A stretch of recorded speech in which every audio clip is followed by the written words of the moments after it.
உலகின் முதல் test tube குழந்தை 1978 ஜூலை 25.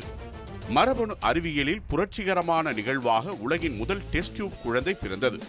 உலகின் முதல் டெஸ்ட் டியூப் குழந்தையான லூயிஸ் ஜாய் பிரவுன் 1978 ஜூலை 25 அன்று இங்கிலாந்தின் மான்செஸ்டர் அருகிலுள்ள ஓல்ட்ஹாம் என்ற நகரில் பிறந்தது.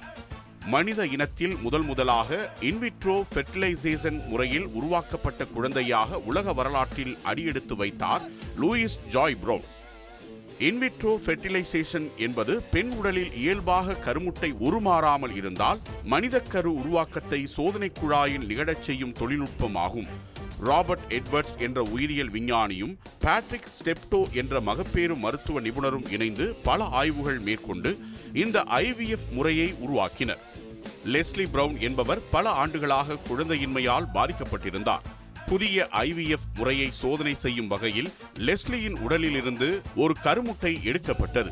அவரது கணவர் ஜான் பிரவுனின் விந்தணுவுடன் ஆய்வகத்தில் இந்த கருமுட்டை செறிவூட்டப்பட்டது.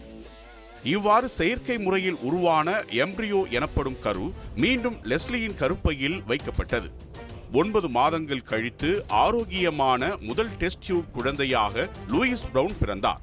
இன்று உலகம் முழுவதும் இந்த முறையின் மூலம் 80 லட்சத்துக்கும் மேல் குழந்தைகள் பிறந்துள்ளனர். ஐவிஎஃப் தொழில்நுட்பம் மூலம் முழுவதும் ஏற்றுக்கொள்ளப்பட்டு பல புதிய பரிணாமங்களையும் பெற்று வருகிறது.